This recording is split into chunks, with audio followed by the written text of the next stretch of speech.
Hey guys, welcome to the channel. If you love tech and useful tips, hit subscribe. Let's jump in. If your kinetic sand has lost its magical flow and become a sticky, gooey mess, don't worry. It's a common problem with several effective solutions. The primary culprit behind sticky kinetic sand is often excess moisture. Whether from humidity in the air, damp hands, or accidental exposure to liquids. Oils, lotions, or even residues from food can also contribute to stickiness, breaking down the polymer coating that gives kinetic sand its unique properties. The good news is that most sticky kinetic sand can be rejuvenated with a little patience and the right technique. The first and often most successful method is simply air drying. Spread your sticky kinetic sand out thinly on a clean, dry surface, like a baking sheet lined with parchment paper, a large plate, or a shallow plastic container. Ensure it's in a well-ventilated area, but avoid direct sunlight or extreme heat, as this could dry it out too much or damage the material. Let it sit undisturbed for several hours, or even overnight, allowing any absorbed moisture to evaporate naturally. Periodically, you can gently turn it over or break up clumps to expose more surface area to the air.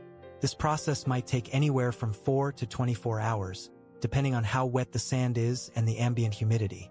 Once it feels less sticky, try kneading it thoroughly to redistribute the remaining moisture and reactivate its kinetic properties.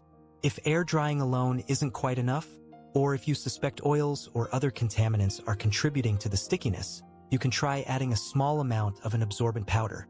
Cornstarch or baking soda are excellent choices.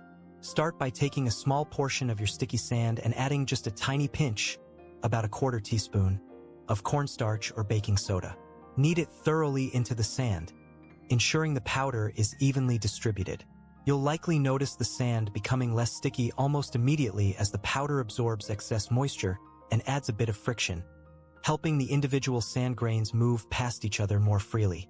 If it's still too sticky, add another tiny pinch and repeat the kneading process.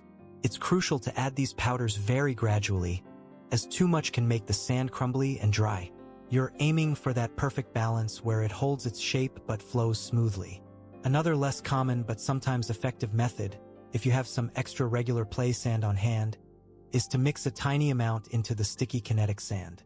This should be a last resort, as it will alter the texture and feel of your kinetic sand, making it less stretchy and more granular.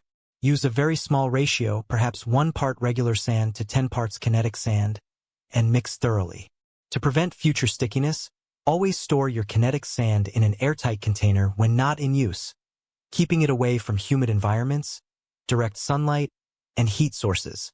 Ensure hands are clean and dry before playing, and avoid letting it come into contact with food, drinks, lotions, or any other liquids or oils. Sometimes, if the sand is severely contaminated or has been exposed to too much moisture for too long, it might be beyond repair, and it's time to consider replacing it. But for most sticky situations, these simple fixes will have your kinetic sand back to its mesmerizing, flowing self in no time. Thank you for watching, and don't forget to subscribe for more helpful tips and tricks.